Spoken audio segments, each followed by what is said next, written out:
মিরসরাই উপজেলার ফেনী নদীর করেরহাট ইউনিয়নের 2 নম্বর ওয়ার্ড জয়পুর পূর্ব জোয়ার এলাকা বুধবার দিবাগত রাতিয়ে বালু উত্তোলনের কেন্দ্র করে দুই পক্ষের মাঝে গোলাগুলির ঘটনা ঘটে। ফেব্রুয়ারির 12 তারিখ বুধবার দিবাগত রাত 12টার দিকে ফেনী নদীতে এই গোলাগুলির ঘটনা ঘটে। প্রত্যক্ষদর্শী হলে জানাই পশ্চিম জোয়ার ও জয়পুর পূর্ব জোয়ার অংশত প্রতিদিন অবৈধ বালু উত্তোলন চলে। সরহাডালয়ের পশ্চিম জোয়ার এলাকার নাজি গোলাগুলি হয় দুই পক্ষের মধ্যে। আমার ব্যাগ খালি আন্ডা হাগলে গেছি গো মসজিদে দুয়ারে যাইয়ে রেডে যাইয়ে মানুষ ঠান্ডা খাইলে তো বেগুন মরি যাইতাম দেখতে না। ওই আপনার গুলি মারছে যে আগুন ধরে গেছে আমরা আইতো ঘুমে কইতা মরি না। এবার হরে বেগুন সিলে কারণ না দিছাইছি। সিল করে হেডে যার আন্ডা বাইতে কুদুন গুলি হইছে। এডে তো মারছে কথা কই এর গুলি আপনার এডে মারি কেনে ঘরে থেকে না যাই হইলো। কোন টাইম ব্যাগ জ্বলি গেছে। খালি যাতা সিট করে আগুন যার আন্ডা তো ভাগলে গেছি গো বা কন্ডে আগুন কারণ গেছে গো কারণে আগুন ধরে যেত।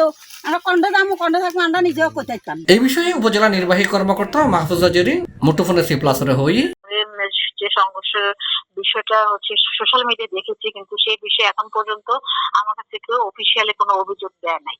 আর যেটা আমরা জানতে পেরেছি মানে সোশ্যাল মিডিয়ায় দেখেছি যে রকেট লঞ্চার নিক্ষেপের বিষয়টা এটা আসলে খুবই মানে সিরিয়াস একটা ইস্যু, ক্রিমিনাল অফেন্সের পর্যায়ে পড়ে। এই বিষয়টা নিয়ে আমি ওসি জোরারগঞ্জের সাথে কথা হয়েছে ইতিমধ্যে, যেন উনি ব্যবস্থা নেয়। এর পিছনে কারা আছে আর অবৈধভাবে বালু উত্তোলন বন্ধে প্রশাসন আগেও যেরকম কঠিন ভূমিকা পালন করেছে এখনো সেই অনড় অবস্থানে আছে।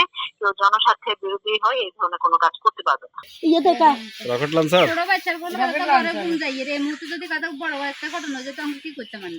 C+TV চট্টগ্রাম।